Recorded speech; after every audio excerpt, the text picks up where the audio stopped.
Hey everyone, welcome back. It's Mr. Denton here again. We're going to go through the rest of Article 3 dealing with the court system, and then we're going to basically finish up in a hurry the rest of the Constitution, the remaining articles, and then the amendments. We're going to fly through this stuff, to be quite frank, but there is a lot of stuff. So I'm going to go as quick as I can, but there may come a point somewhere along the way. It's the first time I've went through all this stuff together. If I feel like this is kind of dragging on, I may tell you, hey, think about hitting the pause button and coming back later. We'll see how this goes. Okay, so I'm just going to get rolling here. Remember last time when we talked about the federal court system, there are three levels: district, appellate, and Supreme Court. So we're going to talk about the first two in this first bullet here. All right. And before we get into that too much, we're going to talk about what kinds of cases does the federal court system handle. Well, in short, it's stuff that the states can't handle for various different reasons. Number one, if it has something to do with the United States Constitution or United States law, federal law. So that's kind of a no-brainer. The federal courts are going to handle stuff that deals with the federal Constitution and federal law. But then also there are situations kind of in the middle bullets there where you have either lawsuits that are have one state pitted against another, or citizens from different states pitted against one another. Those things can't take place in one state or the other, because then you're going to have the possibility of bias. Okay, and so the justice system is supposed to be blind. The court system is supposed to just be all about the law. So the best way to ensure that is when you have stuff that's crossing state borders, that it is handled at the federal level. Okay, if someone is suing or being sued by the federal government, again, kind of a no-brainer there. If there's someone's being sued by a foreign government, or if someone is suing a foreign government, again, needs to be done at the federal level. It can't be done at the state level. Maritime law, that means stuff that, if you have things that happen on the open seas, okay, some of that water that's close to the United States is owned by the United States, but it's not owned by individual states. A lot of the ocean, though, is considered international water. So again, it's kind of makes sense that that stuff would be handled at the federal level. And then cases involving diplomats, United States diplomats in other countries. Again, that should make pretty good sense. Okay. Now, the district court level, that's the lowest level. It's the level that's close, that handles the smallest area, and it also has original jurisdiction. In other words, if you remember back to last time, the different kinds of jurisdiction, if something happens and it goes to a federal court, this is typically going to be the first place where that case is heard. Okay. There are 94 districts in the federal system. There must be at least one in every single state. We have 8 here in Illinois, and again, you can probably imagine there's more of them up north than there is down south, because there's more people up there and there's going to be more cases. These folks are all appointed by the president with what is called, typically speaking, senatorial courtesy. There's nothing in the Constitution that says this has to happen, but when a president appoints a judge, typically speaking, he will then go to the senators from that state and say, hey, are you good with this individual? Okay. Would that happen in 2020 when we have 2 Democratic senators and the president is Donald Trump? I'm going to guess probably not. But, hey, it's, you don't know. Okay. But that's not something that's lined out directly in the Constitution. That's just kind of a tradition or a norm. Okay. We are in what is known as the Federal District of Southern Illinois, and we'll zoom in on that here. Here's us, Richland County, marked with the One Tiger Nation flag, and then the District Court of Southern Illinois is located where that badge is, kind of right in the middle, right in the heart of Southern Illinois there in Benton. And you can see the court building down there in the bottom picture. It's kind of grainy. It's the best one I could find. But if a case takes place in the District of Southern Illinois, it will take place in Benton. Some of you guys someday will likely get some kind of something in the mail that is requesting you to be available and possibly attend jury duty at the federal level. And if you do, if you're living in Olney, Illinois at that time, this is where it will be. Okay, that actually happened to me at one point, and I never got called in. I was on call for a month straight and never had to go in. Kind of wish I was, because I think it would have been a really interesting process to go through. And everybody I've ever talked to has said the same thing. It is really interesting to go through. Obviously, kind of scary, but that's part of our civic duty. And that's something we'll talk about more later on. Okay. So then after that, you have what are called the appellate courts. Again, we kind of talked about this a little bit. They have appellate jurisdiction, which means if there's a case at the district level and there's a decision, and then one of the parties, if the losing party appeals that decision, then it would bounce up to the appellate courts if it's allowed. Okay. There are 13 U.S. courts of appeals, and they all cover larger regions. Okay. The one we're in here in the Midwest, it covers 3 states: Indiana, Illinois, and Wisconsin. And the location you would go to if you were involved with a case would be in Chicago. Okay, that's kind of the home base for this area. So these, you see the chunks there, the different states color coded. Those are known as circuits. There are 12 total circuits, and then there's one more court. So you notice there's 13 total, 12 plus 1 court of appeals for the federal circuit. So that's, cases that involve federal agencies, patent law, and some other things that are just, outside of those regions that deal directly with the federal government itself. That's what that's there for. There are no juries in these courts. Okay, these are only handled by judges. It's kind of an interesting process. There are, for every circuit, so for our circuit here, again, I'll show you this. For this circuit, there is a panel of 9 judges. And if initially you go to have your case heard, appealed in this court, then 3 judges would be randomly selected to hear that case. Okay? And then every once in a while, there's another little step in the process.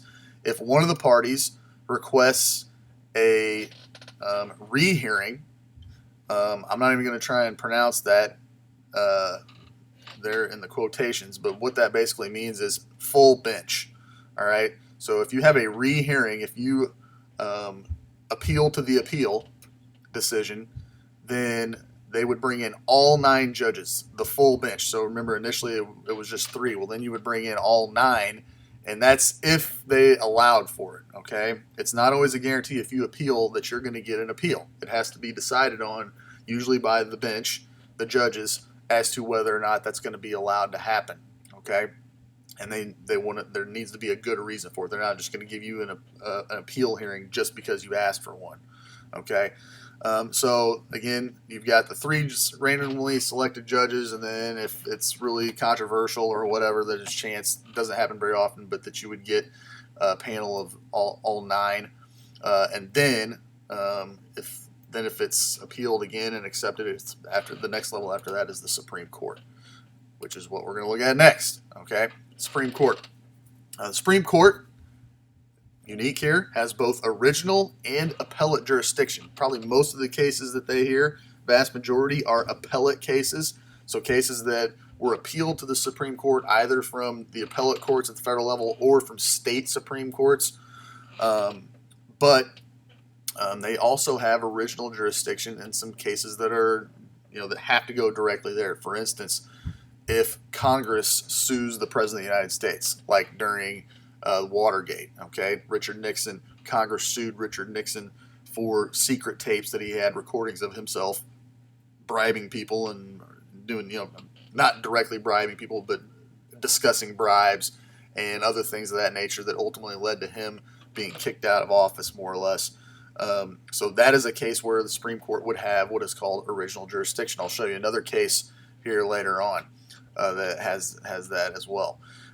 It's located in Washington, D.C. It is the highest court in the United States. There are 9 total members, 8 associate judges, and 1 chief justice. We'll talk about the chief here in just a second. Term of office is life, like all other federal positions in the court system. Current chief justice we have over there is John Roberts. He has been a Supreme Court justice and was since 2005, and he was made chief justice immediately upon joining the court. As far as the Chief Justice goes, their vote counts the same as the other justices, but they have some important roles in terms of the process, which cases are chosen. They have a lot of influence over how proceedings and who gets to write opinions and stuff like that. But they also have other significant roles. One is administering the oath of office to the President of the United States. We just had an impeachment hearing. The Chief Justice comes in, and they're the kind of presiding judge that oversees the proceedings in an impeachment case. So there's things like that as well. Okay. Procedures in the Supreme Court. I'll try to go through this pretty quick. But the Supreme Court meets typically for about 10 to 11 months out of the year, and those are broken up into 2-week blocks. And they go back and forth between preparing to hear cases and hearing cases and working on decisions after they've heard the cases. And so when they hear a case, they don't just come back and give a ruling within a couple hours. They take time and really pour over these things because obviously it's big, important stuff. All these cases are major landmark things that you need history and you need background, you need research to try and get into laws and the Constitution and previous rulings and things like that to really, to make the right decision. And so they have lots of help from clerks, from recent law grads that are in there working, researchers, things of that nature. And then they also have a massive library and an online library and all those other kinds of things too. 3 categories of the kinds of cases that usually get selected by the Supreme Court. A handful of them are what you would call original jurisdiction again. Okay, so those cases that go straight to the Supreme Court, they are very few.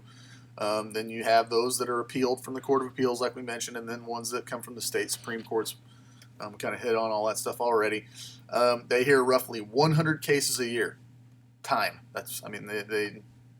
don't have time to hear every case, and they get usually 8,000 requests or more than that every year. Okay, so 4 of the 9 justices have to agree to hear a case, and then from there, obviously the ones that are selected because they pose major questions about the Constitution itself or about federal law. So in other words, they pick these cases with the intention and knowing that they are going to have echoes for a long time. Okay, that they're going to have a major impact, or they're going to answer major questions about the Constitution or about a law or whatever. Okay. All right. So here are the steps that take place when a case is heard.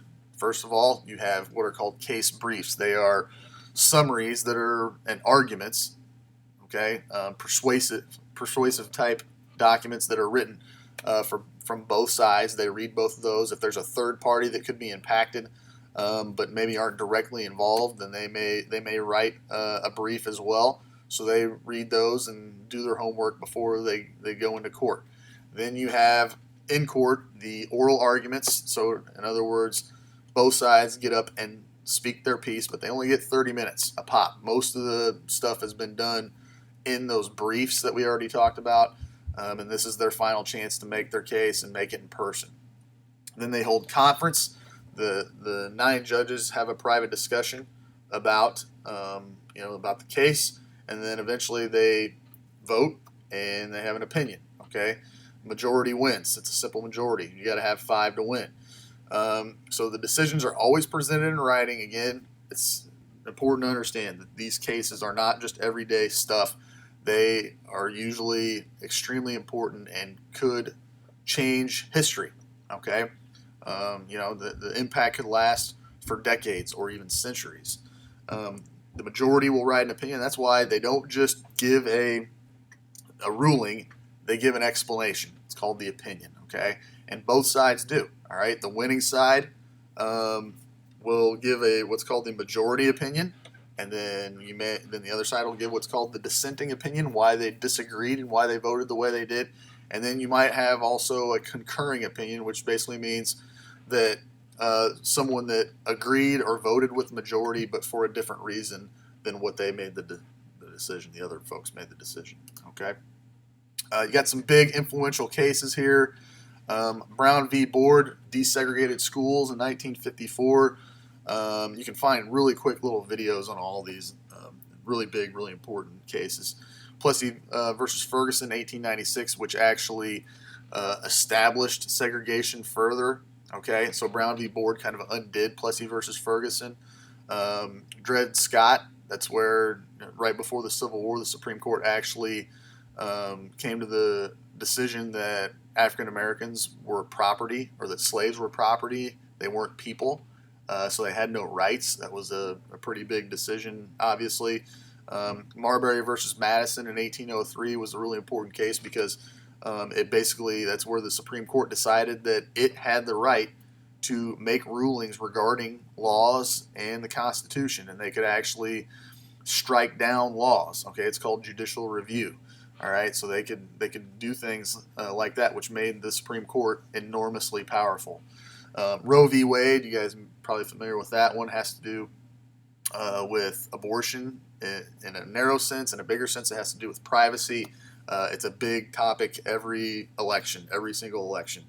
And then finally on here, and this is obviously not a all-inclusive list. These are just some of the bigger ones that I was able to find clips on.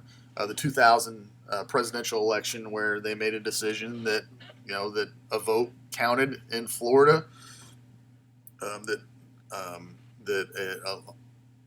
election process was valid, and it basically handed the 2000 election to George Bush in a highly contested election. Okay, so those are some of the bigger landmark ones. I mean, like I said, there's other ones. Citizens United was one that is probably one of the more prominent ones in the past few years, but there's a ton of them out there.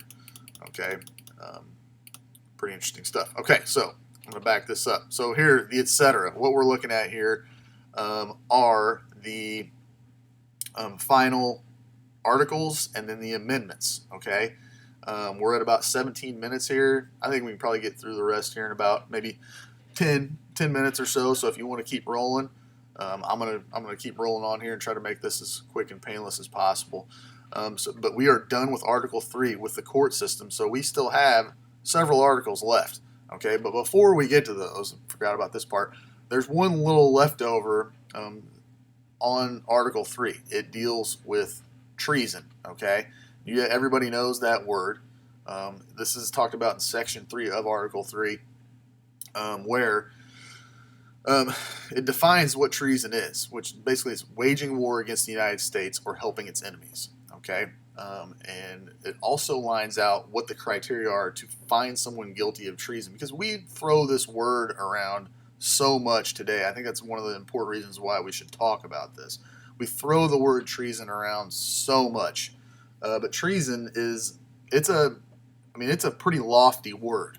Okay, and the founding fathers didn't want it being thrown around. I mean, they made it the most serious crime you can possibly make it, waging war against the United States, and it's so serious that you have to have two people witness it for it to be found to be true.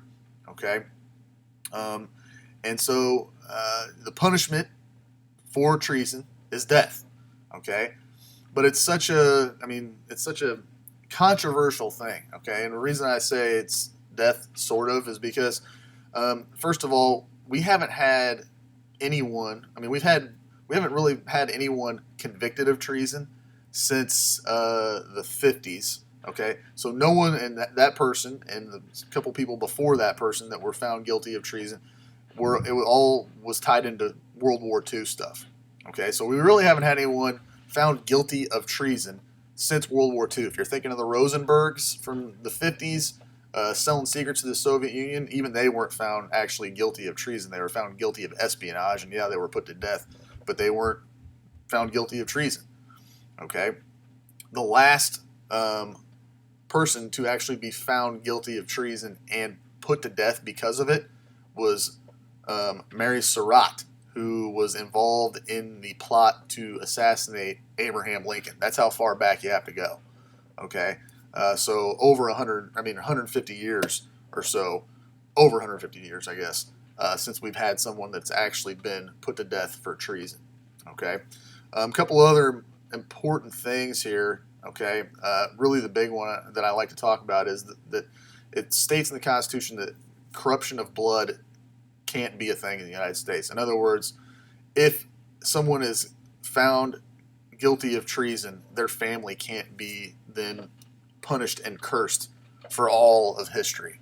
Okay, so Lee Harvey Oswald, okay, or someone like that. While they might have, he killed the president of the United States had he lived, or whatever, just any person that you can throw out there. If someone commits a horrible crime and then their children, go on, they can't be held responsible for what their family did. Why does that matter? Because there are a lot of countries around the world where that's not true. America is supposed to be about the law and every individual having their own chance and their own freedom and everything else.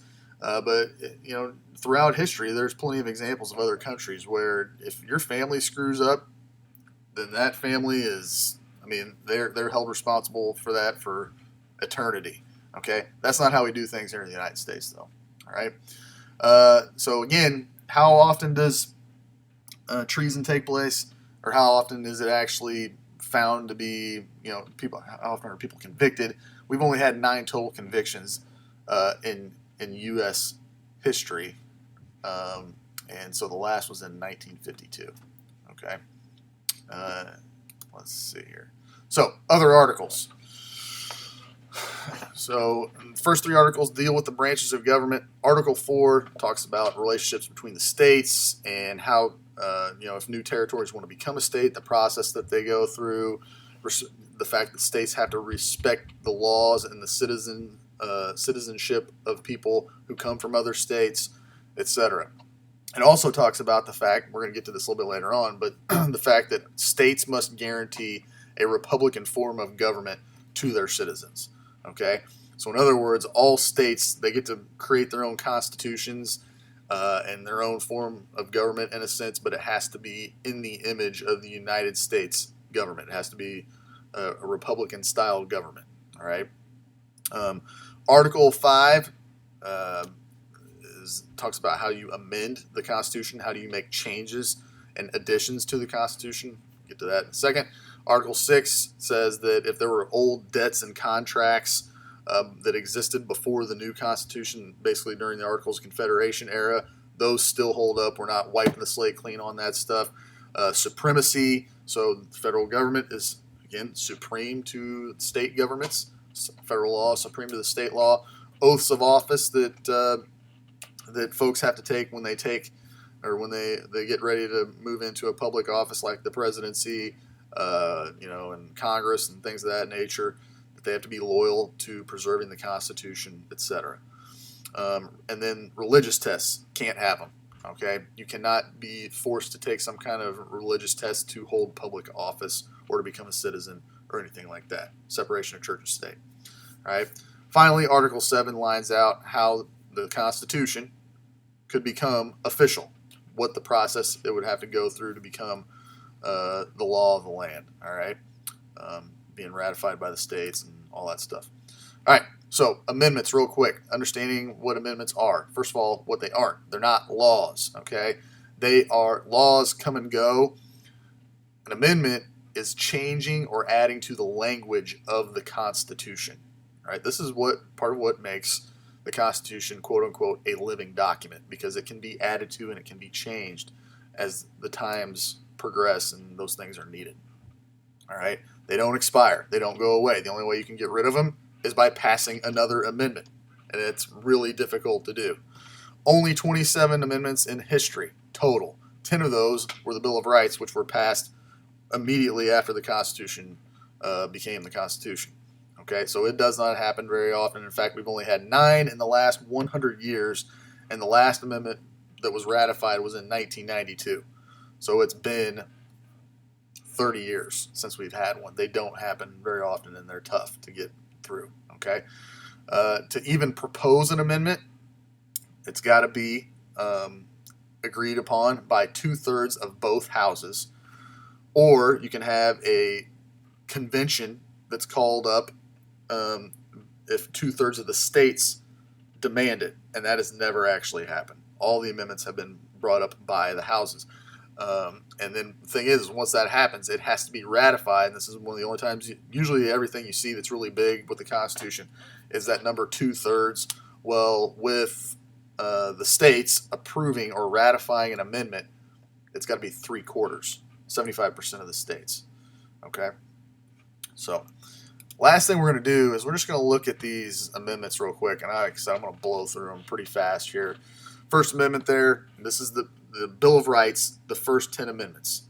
It was agreed upon for New York and some other states said if we are going to ratify this Constitution, there has to be a Bill of Rights. In other words, something that protects the rights of our citizens, because there's nothing in the Constitution about the rights of citizens. It's all about the powers of government and things like that. Okay, so First Amendment, freedom of religion, speech, press, assembly, petition, incredibly important. This is what makes a democracy, okay? That you can't take these things away from people, from individuals, all right?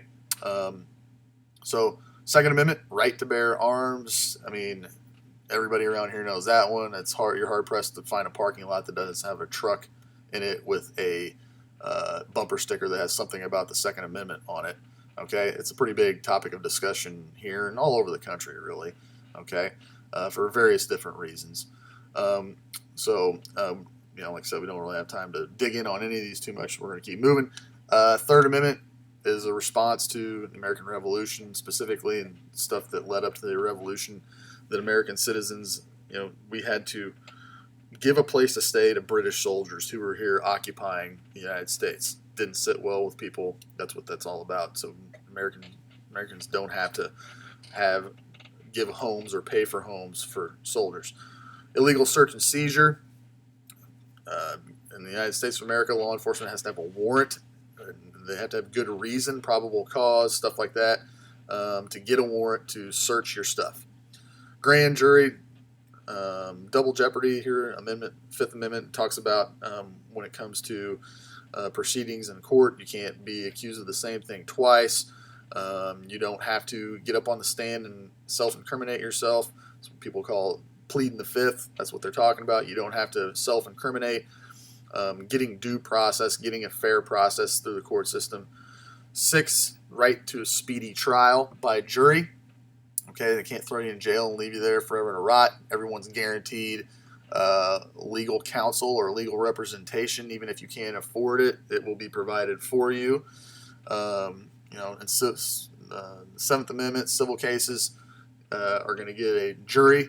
8th, most people are familiar with this one. No cruel and unusual punishment or excessive fines.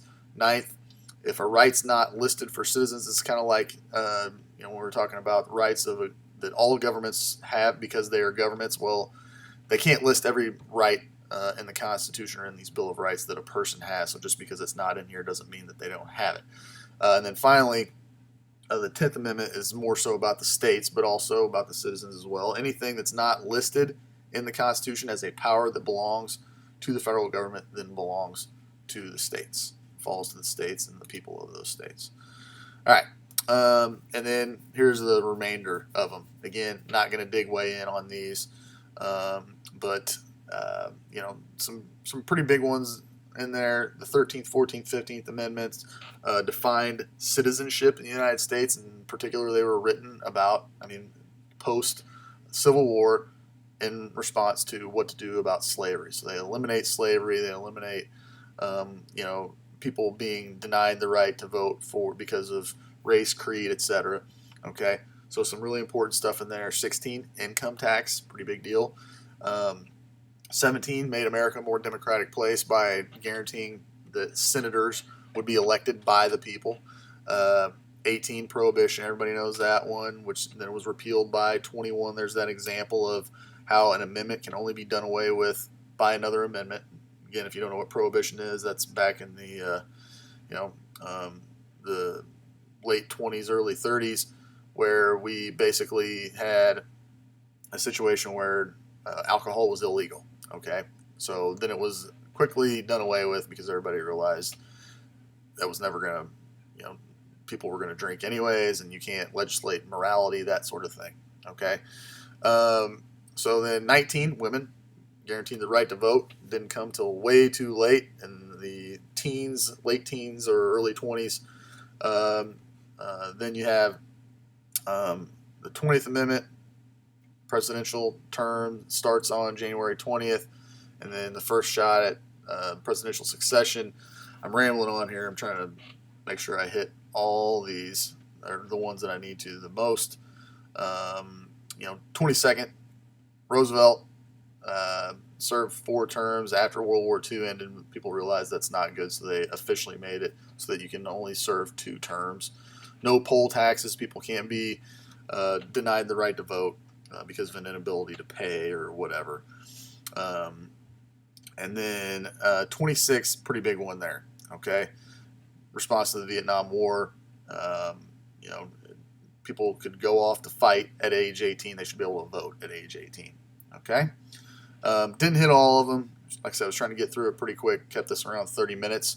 And hey, I hope you guys are well. Hope you guys are taking good care of yourselves out there. And just holler at me if you got any questions. And we got a few more things to cover here before it's all said and done. And we'll be all finished up before you know it here. Okay, you guys take care. Talk to you soon. Let me know if you need anything.